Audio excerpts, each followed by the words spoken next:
Hi boys and girls, this is Ms. McLean from Math with McLean. Today I want to show you how to use what's called a rekenrek, or a number rod or a math rod that you can use. A rekenrek, you'll see, has counters across the top and across the bottom. You'll notice that I have them on the right hand side.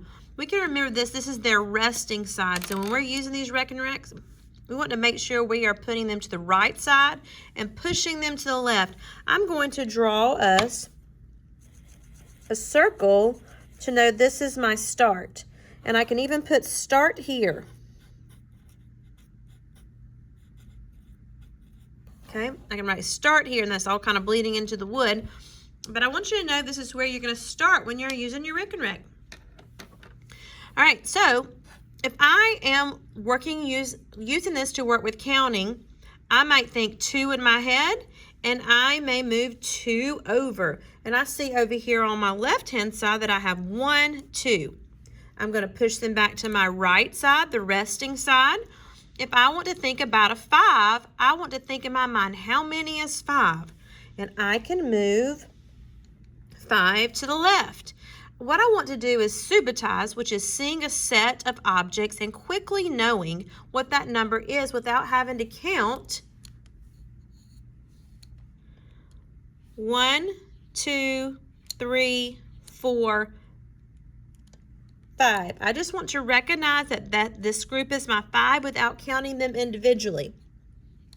Let's say I wanted to count up to 10.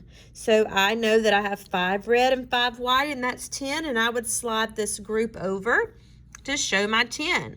Let's say I wanted to count more numbers, like I wanted to go beyond 10, and I wanted to count 12. I'm going to start with my start at my top row with my start on my right-hand side. I'm going to move over my 10, and I know 2 more, so that I can see on my left side I have 10 and 2, and I know that 5 and 5 is 10, and 2 more is 12. I also could use this rekenrek as a form of addition.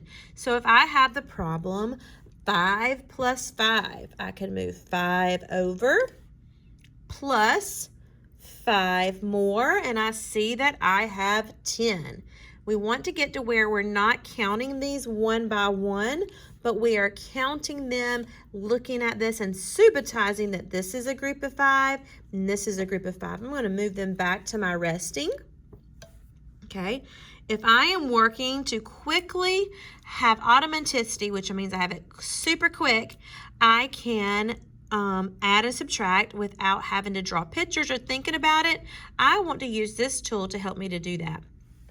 So I could use this if my problem was 7 and I wanted to subtract 2, so 7 minus 2, I could do this because I had my whole in the 7, and I'm going to subtract a part, and I know that I'm left with 5. I'm going to move them back to the right-hand side or my resting spot. Maybe I have a larger number. Maybe I have 13, and I want to subtract 5. I know I have 3 here, and I want to subtract 2 more, and I'm left with, I can see my red and I can see my white, I'm left with 8. So you can use this tool multiple different ways. If you are counting, just learning to count, if you need to go 1 to 1, you can, 1, 2, 3. We want to be able to get our mind to be able to think about that's 3 automatically without counting.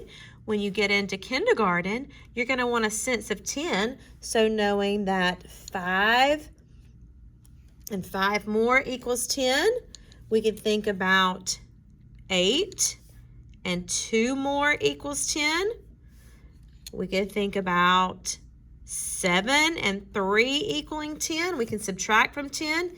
10 minus 3 equals 7. So we can do many things with this. And then when you get into first grade, you're going to be working on adding up to 20 quickly. So you could say 10 and 5 more is 15. Move them back to the resting spot. You could say 10 and 7 more is 17.